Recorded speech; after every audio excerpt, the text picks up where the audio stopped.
آپ یقین کریں میں اتنا میرا دل ہے کہ پبلک یہ خود اپنی آنکھوں سے دیکھے کہ یہ کیا تھا.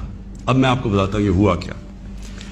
ہوا یہ کہ ہمارا امریکہ میں جو امبیسڈر تھا اس کی ایک ملاقات ہوئی امریکن آفیشل کے ساتھ.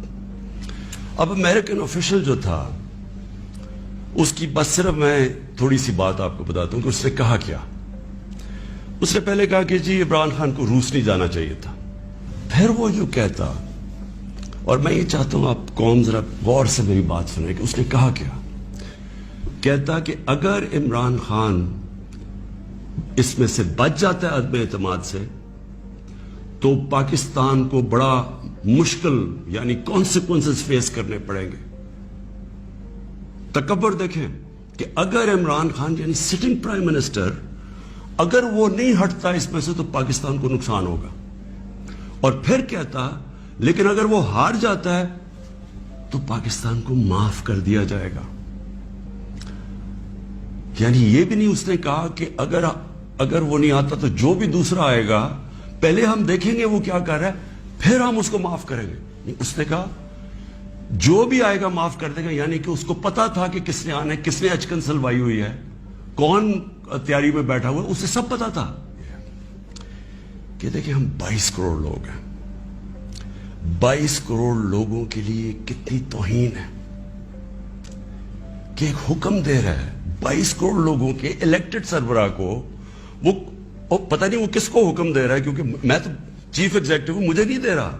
وہ کسی کو کہہ رہا ہے کہ اگر یہ آپ کا پرائم منسٹر بچ جاتا ہے تو آپ کو فیس کرنے پڑیں گے کانسیکوینسز.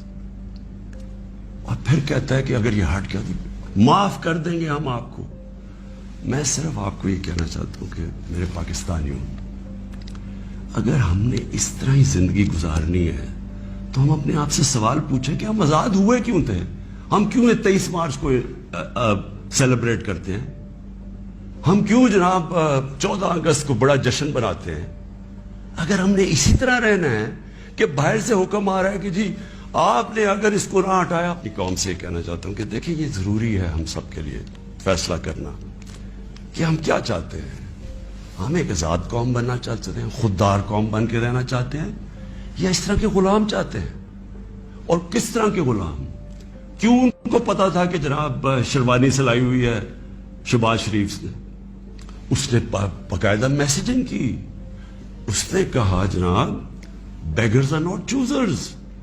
ان کو میسج کہ جی جو مقروض ملک ہوتا ہے اس کو غلامی کرنی پڑتی ہے. Beggars are not choosers.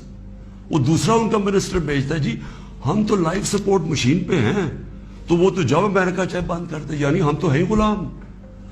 پہلے تو ان دونوں سے پوچھو کہ آپ 30 سال سے یہ ساری آپ کی پارٹیز حکومت میں تھی تو کس نے یہ لائف سپورٹ مشین اور یہ مقروض کیا ملک کو.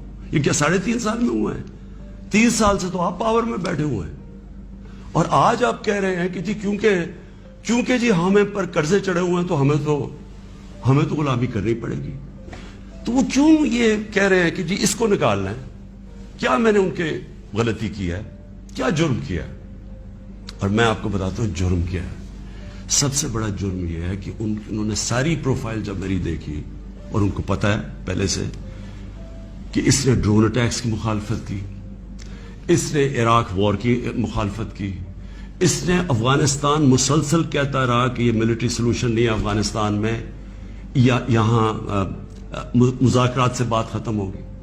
اس نے ڈرون اٹیکس جب ہوئے یہاں, یہی جو بیگرز آر ناٹ چوزرز یہ اور اس کا بھائی جب پاور میں تھے اور آصف زرداری, تو 400 ڈرون اٹیکس جب پاکستان میں ہوئے تو کس نے بولا, کس نے مظاہرے کیے, کس نے دھرنے دیے؟ عمران خان نے دیے.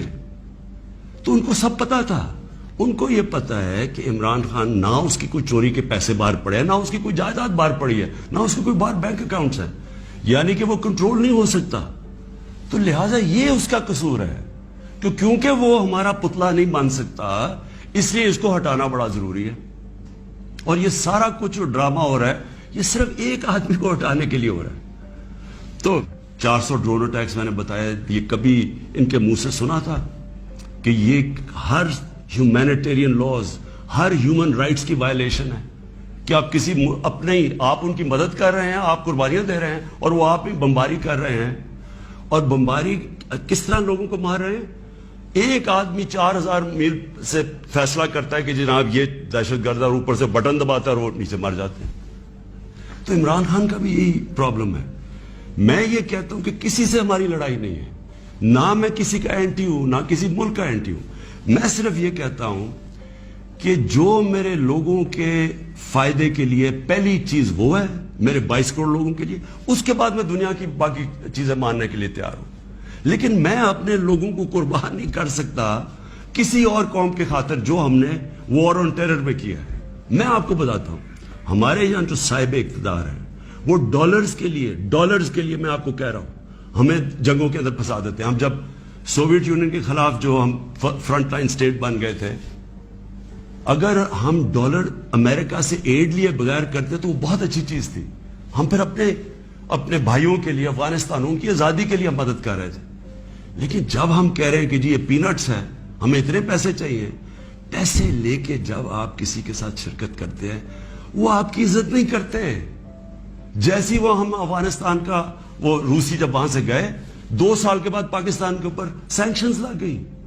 کسی نے نہیں پرواہ کی کہ ہم نے کتنی قربانی دی. 50 لاکھ پاکستان میں ریفیوجیز تھے, کلیشنکوف, سیکٹیرین ٹیررزم, وہ سارا اس کے کسی نے نہیں اپریشیٹ کیا کہ جی پاکستان, بلکہ انہوں نے سینکشن لگا دی کیونکہ وہ ہم تو پیسے دے رہے ہیں, اس لیے کوئی پرواہ نہیں.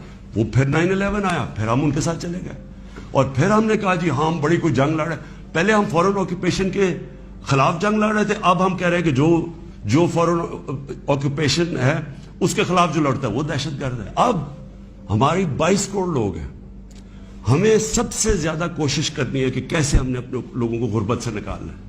وہ غربت سے ہم تب نکالیں گے جب ہم کسی کانفلکٹ کا حصہ نہ بنیں, جب ہم امن میں شرکت کریں لیکن جنگ میں کسی کے ساتھ شرکت نہ کریں. اگر کوئی کہے بیسس چاہیے تو نہیں, ہم بیسس دے سکتے کیونکہ ہم پہلے مار کھا چکے ہیں اس پہ. اس لیے وہ مجھے افسوس سے کہنا پڑتا ہے کہ ان کو وہ لوگ پسند ہیں جو کہ ان کی ہر بات مانیں گے, جو کہیں گے کہ بیگرز آر ناٹ چوزرز, جو کہیں گے کہ جی پاکستان لائف سپورٹ مشین پہ تو مدد کرو. ان کو اس طرح کے لوگ چاہیے, یعنی جو پہلے سے گرے ہوئے ہوں گے. وہ کہتے ہیں نا وہ طفل کیا گرے جو گھٹوں کے بل چلے, جو گھٹوں کے اوپر بیٹھے وہ ان کو پسند ہے. لیکن میں اپنی یوتھ سے آج کہنا چاہتا ہوں کہ دیکھیں,